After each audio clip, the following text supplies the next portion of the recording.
Consistent characters.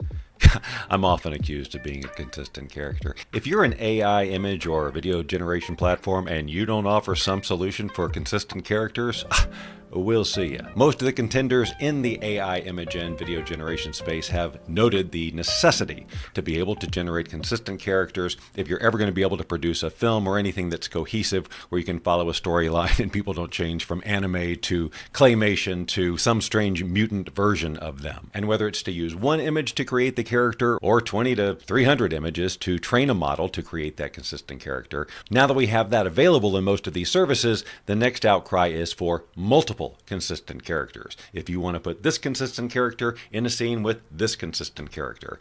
And slowly but surely, the services are providing solutions to this, mostly in beta. And today's sponsor, Dzine, is one of those services that is doing this well. Welcome back to the channel where we discuss the creative uses of AI, and it has been a hot minute since we visited the Dzine site. I've done a full video on it. You can check it out here, and it goes over the features of the site, which are many. In a nutshell, it's an image and video generation site with lots and lots of AI tools to make that job easier for you.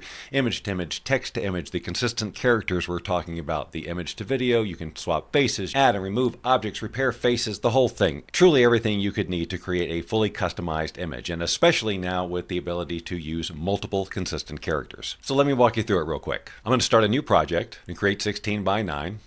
And now I have this blank canvas. We're going to go straight to characters. We have three different options here. We can create the image from an already existing consistent character, and they have a little video here that walks you through it.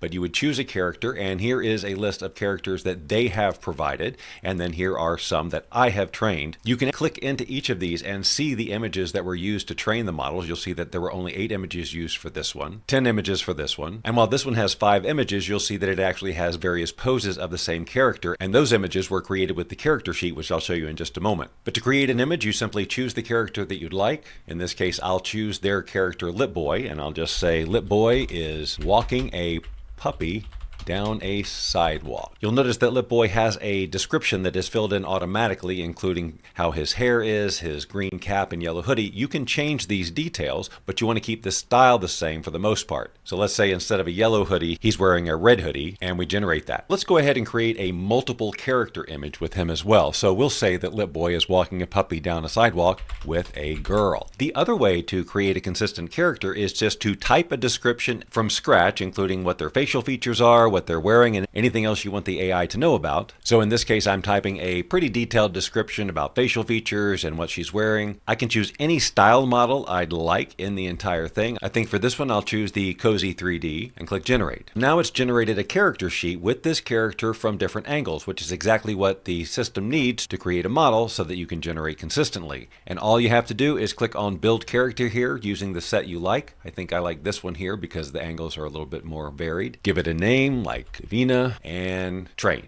Now, the training takes about 30 or 40 minutes, so we won't be seeing Dzine in action today, but that's the process. Here is the generation from our first prompt. You'll see that his default yellow hoodie has turned red. If I like that image, I can double click it and put it in the canvas, and then I have access to all the various tools for local editing and inserting objects and erasing things. Again, I won't go into that right now, but it's just like any other image on the canvas in this platform. Now that we have a couple of images to choose from of 2 people, let's just choose one here. They're both similar enough. And let's try to switch her out with one of our other consistent characters. We can actually just click on Insert Character here. I'm going to choose the brush.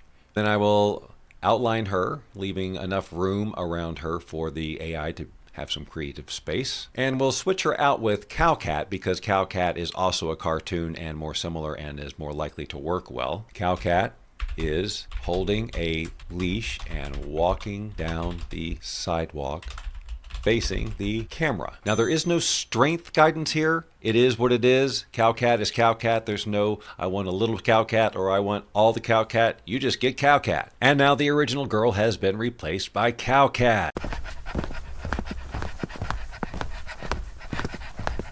A best practice is to keep the style of the character congruent with the picture that you're putting it in. For example, I tried to put Presley's model in here with this cartoon image and tried to give it a cartoon look by prompting it with 3D Pixar Disney, and it still wanted to stay realistic. Let me walk you through an example where I keep the styles consistent and it works way better. So I started by generating this image here, which I did by choosing my consistent character and then typing in a prompt about riding a roller coaster with a blonde woman on each side of me wearing different color shirts, and it generated this image, which admittedly is a little rough in terms of my character. But then I used the insert character feature here to select that face, again choose my face as the character, and honestly I think I just wrote Bob, and then I got these two choices here, which obviously looked much better. So then once I placed that image on the canvas, it was time to add Tracy and Amber. So again, I would go to Insert Character, chose Tracy as the model, selected her face, referenced her character name, and then I had these two options here. Chose the one I liked, double-clicked it, did the same thing with Amber. Chose her model, referenced her name, selected her face, and in this case one of the generations failed, but I got this one here. So now I've got 3 consistent characters in one image, and it just took a few minutes. Then of course you can send these images directly to Dzine's internal image to video tool and get things like this.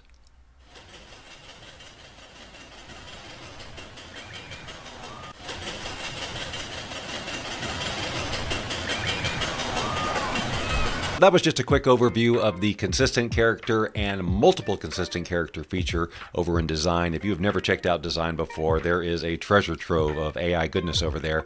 But this is a feature that people have wanted, and they are one of the first to the table with something that actually looks pretty good in a consistent manner. If these are the types of tools you like to learn about, well, why not subscribe to this very channel, because this is what we talk about all the time.